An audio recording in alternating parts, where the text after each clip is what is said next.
Dr.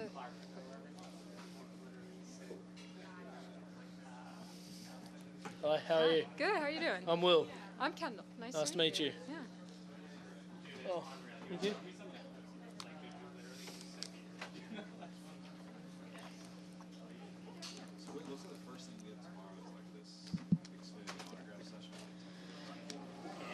All right, we're going to go ahead and roll right into our next media availability here. We now are joined by Will Brown, driver of the number 33 RCR Chevrolet.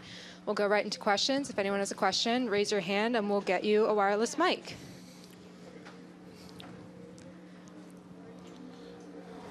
All right, we'll start. Will, how are you feeling about being here this weekend? Yeah, it's cool to come over here for myself, watching what SVG did last year.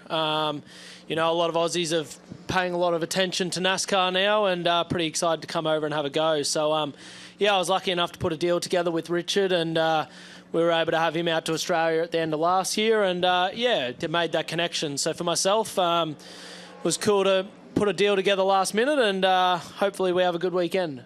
Awesome. All right, we'll go right into questions with Holly, and then we'll go to Bob in the back. Hi, how are you? Holly Kane with the NASCAR Wire Service. Could you just talk a little bit about the reception and getting to know others? I guess you haven't had a ton of time to really immerse yourself totally in that, but just talk a little bit about that and kind of what your realistic expectations are.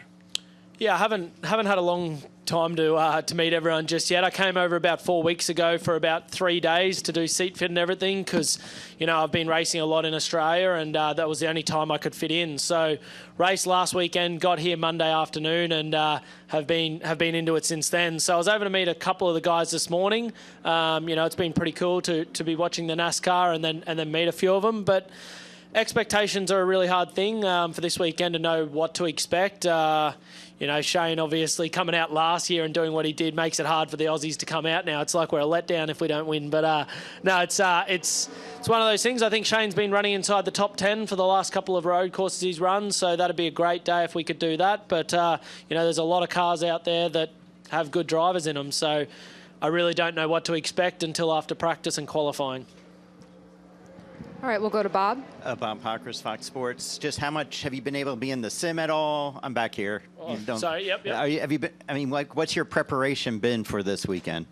Yeah, I was really lucky when I came out 3 weeks ago. I got, you know, an hour in the sim, so that was good just to familiarise myself with this track. I've never seen it before, hadn't driven it before that. And then this week I was able to piggyback off the end of Austin's session and get an hour there, and then with Kyle doing the test at one of the tracks, I was able to get his whole sim session. So that's something that we don't use back at home for drivers. There's no simulators. We can use a cheaper sort of one in our house, but yeah, we don't have that sort of facility or infrastructure. So yeah, it was cool to get on it. I think we had a really good sim session on the last day on Wednesday, and yeah, seemed to know the track pretty well.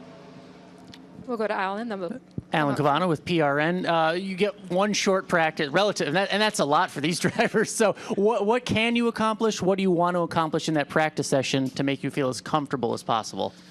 Yeah, it's a tough one. I think when I found out the practice session was getting a lot longer due to the repavement, I was pretty excited about that. So the 50-minute practice session should be good. But, yeah, for me, it's about running laps around here, getting used to the car. You know, I'm fairly used to in Australia. Supercars runs at a high level and learning new tracks. But for me, it's going to be learning a new track and a car. So, yeah, just build up into it, hopefully no mistakes, and see where we end up at the end of the session. And in terms of experience, I think SVG was, I think he had said he had never had a right side shifter car, anything like that. I mean, where are you on that front? Have you done this before? Yeah, Supercars are a very similar car, but they're right-hand drive. I race in GT cars, so I race left-hand drive, but they're paddle. So I haven't shifted with the right hand yet, so we'll see how I go with that. But, you know, in the sim, it wasn't a drama at all. You sort of just, I don't know, I'm used to racing different cars, so you sort of switch over. And, yeah, it'll be interesting once I'm out on track, but so far I haven't found it too bad. Thank you. We'll go to the back, and then we'll come up front here. Tom Zaleski, Iron County Today. New surface here at this place. Did the time at the simulator teach you anything about this place, or is this going to be an ongoing learning on the fly kind of thing? I think I feel good after the simulator. Like, you know, I think it's a very good tool to use and get a driver up ready for the track. But, yeah, nothing is the same as the real thing at the end of the day. So, yeah, can prep that way. But until I get out there, I don't really know what to expect. So I know the layout, know where I've got to go and the bumps, but we'll see how the real car reacts to it. Go ahead. Well, there hasn't been a whole lot of Australians here in NASCAR, but did you follow it all? I know you're pretty young, but did you follow Marcos Ambrose at all growing up? Yeah, so I wouldn't say I followed it massively when I was younger. I got into racing a little bit later. So, you know, Marcus was actually coming back to Australia when I was coming into the supercar sort of scene.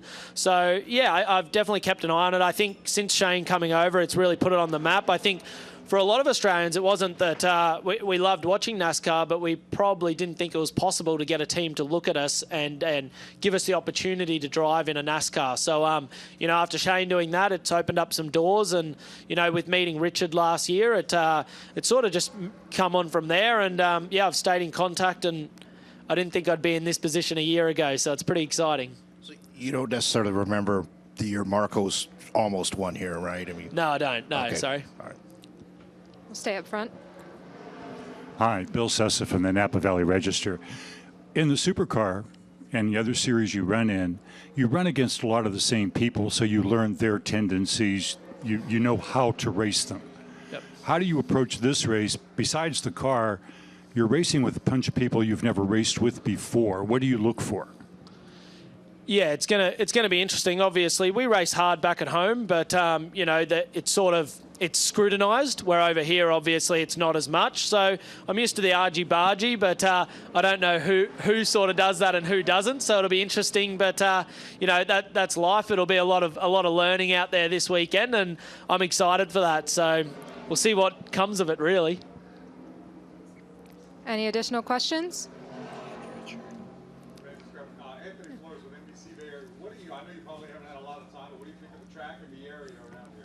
Yeah, it's awesome. It's been cool to have a look. I walked the track for the first time this morning, and the undulation, how steep it is going into turn 2, I didn't expect that. I don't think the simulator shows that as much, or even onboard footage. So, you know, there's a lot of uphill and downhill, but we do have tracks similar to that in Australia, so it's not unusual. But, yeah, probably didn't expect that. And, yeah, I'm just cool to see everyone come out here on Sunday and see what it's like to race over here in front of a crowd. All right. Well, thank you, Will, for joining us, and good luck this weekend. Cheers. Thank you.